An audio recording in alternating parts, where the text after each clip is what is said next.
اصل میں جو قرآن کریم نے روزے کی ٹائمنگ بتائی ہے تو وہ یہ فرمایا کہ کلوا واشربوا حتی یتبین لکم الخیط الابیض من الخیط الاسود من الفجر، کہ تم اس وقت تک کھاؤ پیو جب تک کہ صبح صادق صبح کاذب سے جدا نہ ہو جائے. یعنی آپ کو پتہ ہے کہ افق میں آسمان میں پہلے صبح کا ٹائم شروع ہوتا ہے جس کو صبح کاذب کہتے ہیں، یعنی روشنی آتی ہے اس کے بعد اندھیرا ہو جاتا ہے، پھر اس کے بعد ایک اور ٹائم آتا ہے جس کو صبح صادق کہتے ہیں، روشنی آتی ہے اور پھر وہ پھیلتی چلی جاتی ہے. تو یہ جو روشنی کا ٹائم ہوگا یہ صبح صادق ہے، اس وقت تک کھا سکتے ہیں آپ، اس کے بعد آپ نہیں کھا سکتے. اور پھر فرمایا کہ ثم اتموا الصیام الی اللیل، پھر روزے کو شام تک لے کے جانا ہے.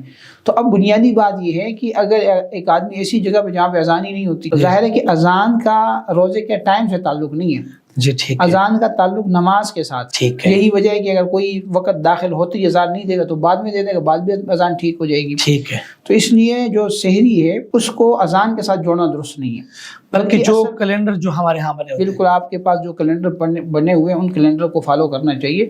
البتہ کیلنڈروں کے اندر یہ بات عام طور پہ دیکھی جاتی ہے کہ ٹائمنگ کا فرق ہوتا ہے. 2-3 منٹ کا آپ کو اگر 5-6 کیلنڈر آپ اٹھائیں گے تو آپ کو فرق نظر آئے گا. یہ فرق احتیاط کی بنیاد پر ہوتا ہے، تو اس لیے اس میں احتیاط کے پہلو کو لے لینا چاہیے. یعنی جب سحری بند کرنی ہے تو جو زیادہ احتیاط والا وقت ہے جس میں 2-3 منٹ پہلے دیے پہلے بند کریں، اس کو بند کریں، اور جب افطاری کی بات آئے تو اس میں 1-2-3 منٹ بعد میں افطار کر دیا کریں. ہاں البتہ بہت زیادہ تاخیر جائز نہیں ہے، یعنی غیر معمولی تاخیر جو ہے یہ جائز نہیں ہے، یہ مکروہ ہے، منع ہے. جہاں تک بات ہے غیر معمولی تاخیر کا مطلب یہ کہ بہت زیادہ پہلے بند کرنا، آپ یہ فرمانا چاہ رہے ہیں سحری میں؟ سحری کی بات نہیں کر رہا، غیر معمولی تاخیر کے بارے یہ کہ روزہ افطار کی بات میں کر رہا ہوں. افطار کو دیر سے کرنا. حدیث میں آتے ہیں نبی صلی اللہ علیہ وسلم نے فرمایا کہ میری امت تب تک خیر پر ہوگی جب تک وہ روزہ جلدی افطار کیا کرے گی. تو اس لیے وہ جلدی افطار کرنا ہے. جلدی افطار کا مطلب یہ نہیں ہے کہ آپ بالکل ہی فوراً کریں، بلکہ اس میں ٹائم کا ذرا احتیاط کریں. 2 منٹ. جی.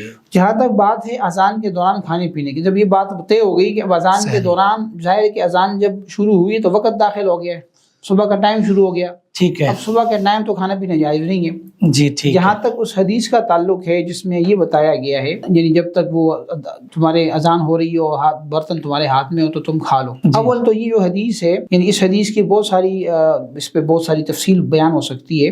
بنیادی بات یہ ہے کہ اس حدیث میں کہیں یہ ذکر نہیں کہ فجر کی اذان ہے یا یہ رمضان کی اذان ہے اور آس وقت آپ کھا رہے ہو تو سحری کھا رہے ہو تو سحری کھا لیں، ایسی کوئی بات نہیں ہے. بلکہ اس حدیث کا مطلب یہ ہے کہ جیسے عام روٹین میں کوئی آدمی کھانا پینا کر رہا ہے اور اذان دے دی گئی، نماز کا وقت ہے، تو اس کو فرمائیں کہ اتنی جلدی کی ضرورت نہیں ہے، جو کھانا ہاتھ میں ہو جلدی سے کھا لیں اور جا کے نماز پڑھ لیں. اور اس کی اس کو سپورٹ ملتی ہے باقی دیگر روایات سے بھی. دیگر روایات سے جناب نبی کریم صلی اللہ علیہ وسلم کے زمانے کے اندر 2 اذانیں ہوا کرتی تھیں. ایک پہلی اذان حضرت بلال رضی اللہ عنہ دیا کرتے تھے، اور یہ جو اذان ہوتی تھی یہ یعنی ان لوگوں کے لیے ہوتی تھی کہ بھئی جو پہلے سے سوئے ہوئے ان کو اٹھا دیا جائے، جو جاگ رہے ہیں وہ جا کے اپنی سحری کھا لیں.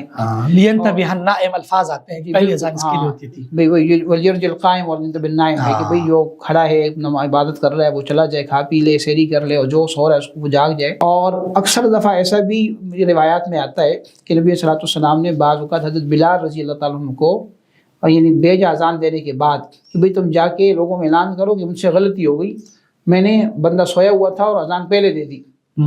تو حضرت بلال کی جو اذان ہوتی تھی وہ وقت سے پہلے ہوتی تھی.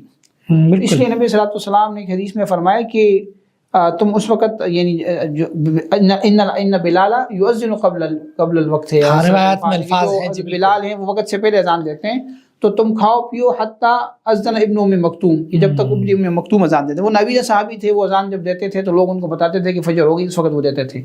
تو اس لیے یہ جو ایک طرح سے کنفیوژن ہے لوگوں کے اندر، تو اس کو اس طرح سے سمجھنا چاہیے کہ جو اذان ہے وہ یا تو حضرت بلال رضی کی اذان مراد ہے یا اس سے عام اذان مراد ہے، کیونکہ اس حدیث کے اندر ایسی کوئی اسپیسیفیکیشن نہیں ہے. ہاں البتہ ایک بات کا میں اضافہ ضرور کروں گا کہ چونکہ بعض اوقات یہ جو ٹائم ہوتا ہے بڑا اس کو مینیج کرنا بڑا مشکل ہوتا ہے کہ آپ بالکل سیکنڈز کا بھی حساب کر لیں، منٹ کا بھی حساب کر لیں. خاص طور پر آپ کے پاس جو کیلنڈر ہیں وہ بھی اس میں 1-2 منٹوں کا فرق بھی ہے. اگر تو کوئی اس طرح کی صورتحال ہے، کسی نے لقمہ منہ میں ڈالا ہوا ہے، اذان ہو رہی، تو اگر جلدی سے کھا لے گا کوئی مسئلہ نہیں ہوگا، انشاءاللہ اس پہ کوئی گناہ نہیں ہوگا. اس کو ہم روزہ ہی سمجھیں گے، کیونکہ عام طور پر جو احتیاط ہوتی ہے اس میں 2 منٹ میں 2-3 منٹ احتیاط کا وہ رکھا ہوتا ہے. جی.